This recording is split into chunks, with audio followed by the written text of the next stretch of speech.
Hey, what's going on, guys? It's your boy Ian here. Actually, Dr. Ian. Back for another episode of Entertainment Therapy, and I've got the highly anticipated and very, very well received Luke Cage review coming at you. This is for season 1, obviously the only season out. But let's just go ahead and get started. And you know what? Right off the bat, I gotta talk about just real quick how awesome this show is from start to finish. Wow. Marvel is just killing it with these Netflix series, man. So good. Like, they're striking gold with these things, man. First Daredevil, man, that was amazing. Jessica Jones was like a David Fincher-esque kind of film. Now we've got Luke Cage. Wow, they hit the nail right on the head. And what's awesome about this show is that it is so different in tone and in style compared to the other shows. Each show has their own style, and Luke Cage is no different. First, real quick, I want to talk about the casting in this. Holy crap, good casting. I'd say great casting, as a matter of fact. The star of the show, Mike Colter, he is just so badass in this show. Every scene he is in, he is just so magnetic. Every time he's on screen, I'm just like, I'm just dead focused on the screen, and I want to know more about this character. And I was just so eager to get through these episodes and find out more about this guy. I was enthralled. And then I wrote down her name, and hopefully I'm saying it right. Simone Missick. Hopefully I'm saying it right, but as she plays Misty Knight. Great name, by the way. She plays Misty Knight in Luke Cage. She's a detective. And man, she was great in this. She's a strong female character, and I love seeing that in this show. Lots of really good, strong female characters in this show. Not just damsels in distress all the time. She can handle her own. She's a tough street woman, and I love that. Also, from Sons of Anarchy, Theo Rossi as Shades. Very, very cool character. Very cool kind of right-hand man, bodyguard type villain. I really, really enjoyed his character. Great job. And then, last but certainly not least, and I hope to God I'm saying his name right, Mahershala Ali, who plays Cottonmouth. Wow. He blew me away in this show. I don't want to get into spoiler territory, but all I gotta say is when you see his origin story, there's a few episodes where it touches on his childhood and his backstory.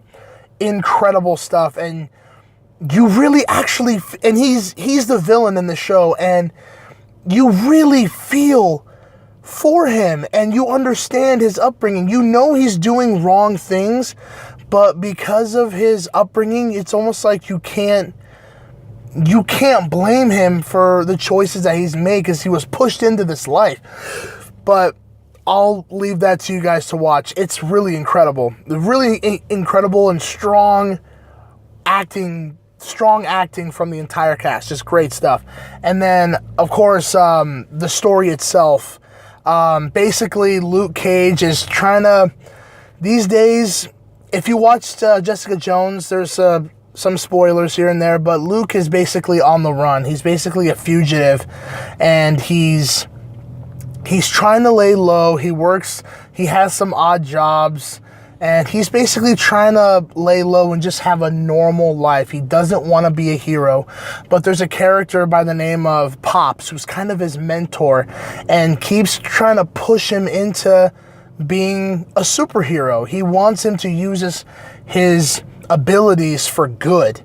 And his abilities, by the way, is he's bulletproof, and no bullets can harm him. Like, there's a great scene in the movie where a guy tries to punch him in the jaw, and you see the guy's wrist just snap and just break completely, bone protruding out and all.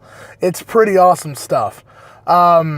So basically, it's the show's basically about we're finding out who Luke Cage is and his journey on progressing and becoming kind of a hero for hire type thing. Not necessarily a vigilante, but I would say a hero for hire.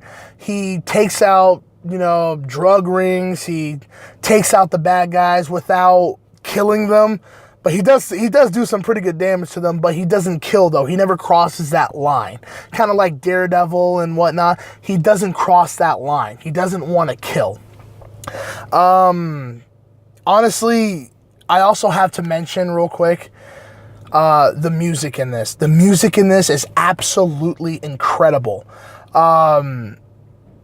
There's a couple artists in there that, I don't know. I know Faith Evans is in there. She has this amazing song in the show that just blew me away. And they actually do live performances at Cottonmouth's Club. That's the character's name. They do these live performances with R&B singers and hip hop. It's just, the music is incredible. The score as well and the actual soundtrack. Great stuff throughout. And the last thing not the last thing, but this is a love letter to New Yorkers, man. My family being from New York and all that, this is a love letter to anyone, especially if you're from Harlem or anywhere from New York. This movie I feel like I'm in New York. Like, the atmosphere, the way that everything's filmed, it captures the spirit and essence of New York, including the people. If the people weren't convincing, then it just wouldn't work. But it's the people surrounding New York that make New York feel like New York, if you know what I mean. I know it sounds kind of weird, and it's weird to explain, but it's incredible how they've captured the feel of New York and how they filmed the people surrounding it. It's absolutely awesome. Again, the show isn't completely perfect, though. There were a few points where I was like, okay, this is getting off to kind of a slow start. Where are we going with some of the storylines? And it does take maybe 3-ish episodes to really get going. But that's not entirely a bad thing, because you do want to develop the characters first and foremost. And once the characters are developed, you can get your story rolling. But it does take maybe 3 or 4 episodes for the ball to kind of get rolling and for things to actually start moving. And there is, toward the ending of the show, I want to say about a halfway point through the show, there's another villain that's introduced. Didn't really like him all that much. Didn't really care for him. I didn't feel him to be all that threatening. Once you find out what his real issues are, you're like, really? And I'm not talking about Cottonmouth. This is a completely different villain that they introduce. You're like, really? This guy? He's very preachy and I felt like he was trying to be tough instead of actually being tough. Cottonmouth is tough. Cottonmouth, I would not want to mess with that guy. But this other guy that they introduced halfway into the season, I was just not feeling him. I felt like Luke Cage could have lifted his ass up and just broke his neck real quick and flung him. It just didn't work for me. It really didn't work. That's really the only things I have to complain about. Now, to stamp a letter grade on this, I'm going to give Luke Cage an A-.